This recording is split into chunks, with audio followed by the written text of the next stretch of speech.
ในตอนแรกของวันที่26มิถุนายน2025ที่แผนกการเงินนครหลวงเวียงจันทน์ได้จัดพิธีมอบใบยังยืนและมอบใบยังยอ4บุกของคณะสาวหนุ่มประชาชนปฏิบัติลาวนครหลวงเวียงจันทน์ให้แก่สาวหนุ่มประชาชนปฏิบัติลาวภาคฐานแผนกการเงินนครหลวงเวียงจันทน์โดยการเข้าร่วมเป็นประธานของสหายเวียงสาลีอินทพรหมเลขาคณะภาคฐานหัวหน้าแผนกการเงินนครหลวงเวียงจันทน์สหายหุ่มแพงศรีสมบัติเลขาคณะบริหารงานสาวหนุ่มประชาชนปฏิบัติลาวนครหลวงเวียงจันทน์และสหายสุริเดชสุวรรณจุมคำเลขาคณะบริหารงานสาวหนุ่มประชาชนปฏิบัติลาวภาคฐานแผนกการเงินนครหลวงเวียงจันทน์มีองค์การจัดตั้งกรรมบาลแม่ยิงพร้อมโดยสมาชิกสาวหนุ่มและคณะสาวหนุ่มแผนกการออมข้างเข้าร่วมในพิธีสหายสุริเดชสุวรรณจุมคำได้ผ่านบทสรุปการจัดตั้งปฏิบัติขอแข่งขัน4บุกของคณะบริหารงานสาวหนุ่มประชาชนปฏิบัติลาวภาคฐานแผนกการเงินนครหลวงเวียงจันทน์ประจำปี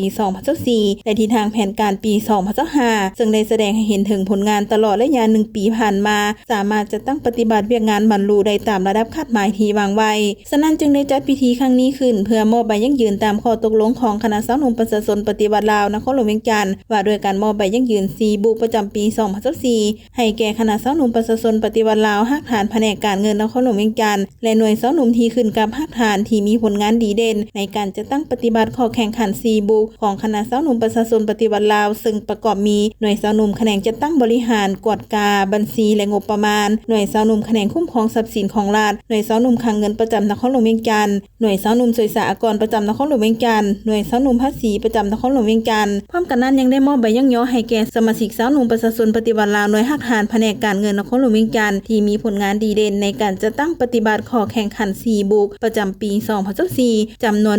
166สหายหญิง65สหายโอกาสนี้สหายหุ่มแพงศรีสมบัติได้แสดงความสมเสยต่อผลงานที่สมาชิกสาวหนุ่มญาติมาได้แสดงให้เห็นในการศึกษาอบรมการเมืองแนวคิดให้สมาชิกสาวหนุ่มการยกระดับวิชาเฉพาะหำเฮียนเอาแบบแผนคุณสมบัติศีลธรรมปฏิบัติของบรรดาทานผู้นำมูลเสื้ออันดีงามของชาติของภาคไปเคียงคู่กับการสร้างวิชาชีพเวียกเหตุงานทำก็คือการสุขยุ่ช่วยเหลือสังคมการบริการทันสมัยสร้างกระบวนการประกอบส่วนเขาในการปกปักรักษาและพัฒนานครหลวงเวียงจันทน์นับมือนับเจริญหุ่งเฮืองขณะเดียวกันสหายเวียงสาลีอินทพรหมเลขาคณะภาคฐานหัวหน้าแผนกการเงินนครหลวงเวียงจันทน์ได้เน้นให้คณะหน่วยสาวหนุ่มประชาชนปฏิบัติลาวภาคฐานก็คือสมาชิกสาวหนุ่มให้เอาใจใส่ตื่มในการศึกษาอบรมการเมืองแนวคิดการยกระดับวิชาเฉพาะและถอดถอนบทเรียนในการจัดตั้งปฏิบัติเวียกงานวิชาเฉพาะให้ได้รับมากผลดีขึ้นกว่าเก่าและมีมาตรการในการแก้ไขปัญหาอย่างถูกต้องสอดคล้องตามระเบียบกฎหมายสำหรับการจัดตั้งปฏิบัติแผนการทิศทางในต่อหน้าโดยเฉพาะแม่นการจัดตั้งปฏิบัติข้อแข่งขัน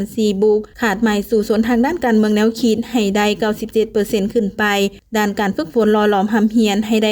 95% ขึ้นไปด้านการจัดตั้ง 96% ขึ้นไปด้านวิชาชีพและเวียกเหตุงานทำ 95% กองประชุมในครั้งนี้บรรดาหน่วยสาวหนุ่มยังได้ขึ้นจับมือแข่งขันรักษามูลเสื้อหน่วยฮักฐานสาวหนุ่ม4บุกเพื่อจัดตั้งแข่งขันให้ได้ตามระดับคาดหมายและลื่นแผนการ